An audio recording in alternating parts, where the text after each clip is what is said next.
ઉદ્ગીત 1 ભારતની દુર્દશાનું કરુણ ચિત્ર। 18મી સદીના પહેલાના કાળનું અવલોકન આપણે અહીં નહીં કરીએ, તે પછીનો કાલ વિસ્તાર જોઈએ। મોગલ સલ્તનત ભાંગી ગઈ હતી।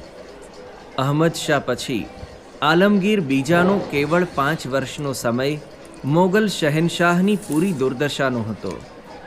તે સમયમાં ઇંગ્લેન્ડની ઈસ્ટ ઇન્ડિયા કંપની સરકારે ભારતમાં વેપારના નેજા નીચે સત્તાની જમાવટ કરવાની શરૂઆત કરી હતી। મુસલમાન, મરાઠા અને રાજપૂતોના બળો એકબીજાને ભાંગતા હતા, જેનો લાભ કંપની સરકારને મળતો હતો। ભારતને ખૂણે ખૂણે અસ્થિરતાનું અને ભયનું વાતાવરણ વ્યાપ્યું હતું। સત્તાની સાઠમારીમાં લોકોના જીવ અદ્ધર રહેતા અને સૂંડલે ઉચાળા જેવી તેમની સ્થિતિ હતી। રાજકીય, આર્થિક કે સામાજિક ક્ષેત્રે સમગ્ર ભારતનું ચિત્ર ધૂંધળું હતું। ગુજરાત અને સૌરાષ્ટ્રની ભૂમિમાં તો કેર વર્તી રહ્યો હતો। કર્નલ વોકર ઈસવીસન 1807માં સૌરાષ્ટ્રમાં આવ્યા ત્યારે સારાએ સૌરાષ્ટ્રમાં અંધાધૂંધી અને અરાજકતા વ્યાપેલા હતા। દર વર્ષે ખંડણી ઉઘરાવવા આવતા મરાઠા લશ્કરો ખુલ્લેઆમ લૂંટ ચલાવતા, તેથી ગામડાઓ અને શહેરો ઉજ્જડ બની ગયા હતા। લોકો પોતાની સલામતી માટે કિલ્લાબંધ શહેરો પસંદ કરતા। કંડોરણાથી રાજકોટ સુધીના 30 ગામડાઓનો પ્રદેશ તો તદ્દન ઉજ્જડ થઈ ગયો હતો અને ત્યાં વિનાશની આંધી વરસી ગઈ હતી। આ અરાજકતાના વાતાવરણમાં લોકોને ખાવાના સાંસા પડી ગયા હતા। લૂંટફાટની ઝંઝાવાતમાં દરેક પોતાના પડોશીને જ લૂંટવા પ્રેરાતા।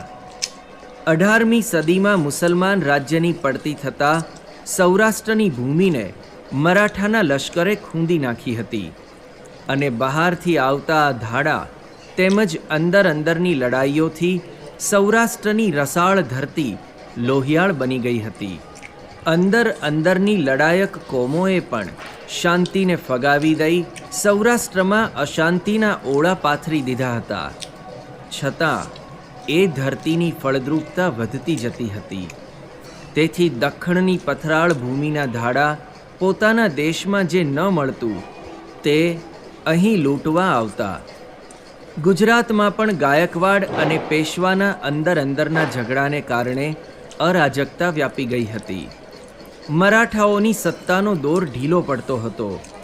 બાજીરાવ પેશવાના પતન પહેલાં ગુજરાતની હકૂમત કંપની સરકાર સર કરતી જતી હતી। સને 1819માં પેશવાનું પતન થયું અને બ્રિટિશ હકૂમત ગુજરાત ઉપર શરૂ થઈ। ગાયકવાડે આ જ અરસામાં સૌરાષ્ટ્રના રાજ્યો પાસેથી ખંડણી ઉઘરાવવાનું કામ બ્રિટિશ સલ્તનતને સોંપ્યું। તેથી મરાઠા હકૂમતનો ગુજરાતમાંથી અંત આવી ગયો। ધાર્મિક ક્ષેત્રે પણ ગુજરાતની દુર્ગતિ ઓછી ન હતી। આ જ સમયમાં ઘણા ખરા સંન્યાસીઓ પ્રજાને માર્ગદર્શન આપવાને બદલે પ્રજા ઉપર આફતોનો વરસાદ વરસાવતા હતા। ભારતની ભોળી, અજ્ઞાની અને વહેમી પ્રજા તેમનામાં ગુરુભાવ રાખી તેમની પાસેથી અર્થ અને કામની આશા સેવી તેમની જંગાલિયતને પોષતી હતી। આ જમાતનો ઇતિહાસ વિચિત્ર છે। ઠેઠ કાબુલથી માંડીને તિબ્બતના દક્ષિણ ભાગ સુધીના પ્રદેશ ઉપર જાણે તેમણે સત્તા જમાવી હોય તેવું લાગતું હતું। આ જમાતના બાવાઓમાં ઘણા ખરા નાગા બાવાઓ હતા। તેમને ઘરબાર કે કુટુંબ ન હતા। નદીના પ્રચંડ પૂરની જેમ જ્યાં તેમના ધાડા પડતા ત્યાં તેમનો ત્રાસ કમકમા ઉપજાવે તેવો બની રહેતો। જે ગામમાં કે શહેરમાં તેમનો મુકામ થયો હોય ત્યાંથી તે પ્રદેશના તંદુરસ્ત છોકરાઓનું તેમની જમાતમાં ભેળવવા તેઓ અપહરણ કરી જતા। શરીરે તગડા અને કાર્યમાં ચપળ તેઓમાંના કેટલાક તો વેપાર પણ કરતા।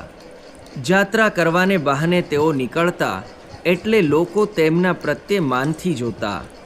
તેથી તેમના કાળા કામોની બાતમી લોકો તરફથી તે પ્રાંતની રાજ્ય સત્તાને મળી શકતી નહીં। ઘણી વખત તો એવું બનતું કે ગમે તે પ્રદેશમાં જાણે આકાશમાંથી ટપકી પડતા હોય તેમ તીડના ટોળાની માફક તેઓ ઉભરાતા અને તે પ્રદેશને સારી રીતે ધમરોળીને બીજે ચાલ્યા જતા. આવી હતી સંન્યાસીઓની, હિન્દુસ્તાનના જીપ્સીઓની આ જમાત. ધાર્મિક ક્ષેત્રે હિન્દુસ્તાનમાં આવા બાવાઓની જમાતોએ અરાજકતા આણી હતી.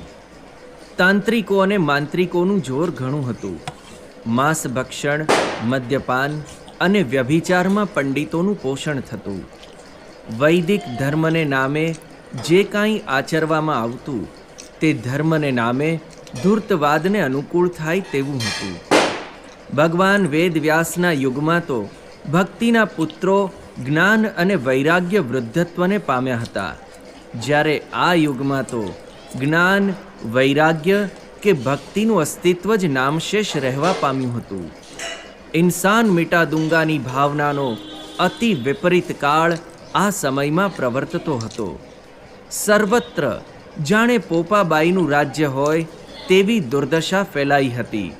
દોંગાઈએ માજા મૂકી હતી. ગુજરાત અને સૌરાષ્ટ્રમાં પણ આ જમાતનું જોર ઓછું ન હતું.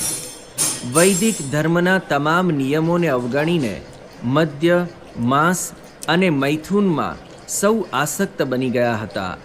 વામ માર્ગ, ચોળિયો માર્ગ, શક્તિ પંથ વગેરે પંથો વ્યભિચારની પ્રવૃત્તિમાં જ મોક્ષ માનતા અને મનાવતા.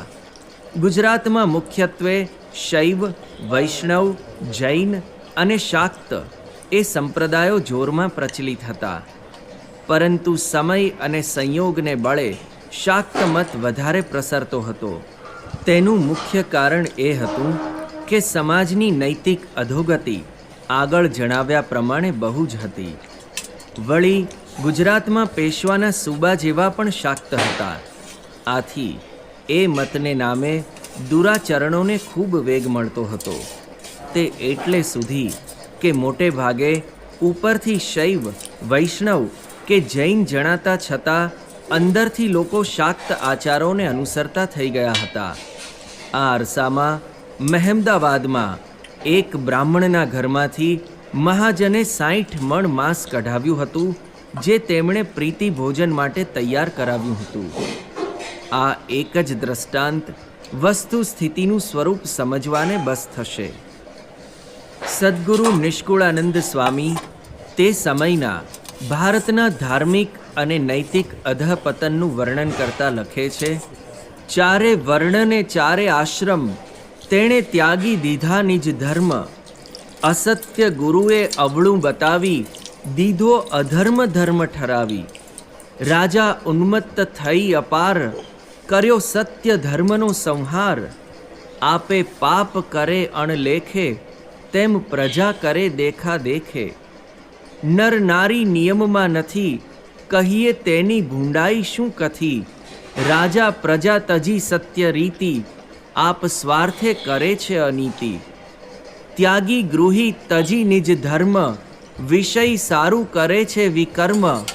નર નારી અપાર છે કામી કરે ગોત્રમાં ગમન હરામી. આવા રાજકીય અને ધાર્મિક અંધાધૂંધીના સમયમાં ગુજરાત અને સૌરાષ્ટ્રનું નવનિર્માણ કરવાનું કામ કેટલું દુષ્કર હતું તેનો સહેજે ખ્યાલ આવી જાય છે.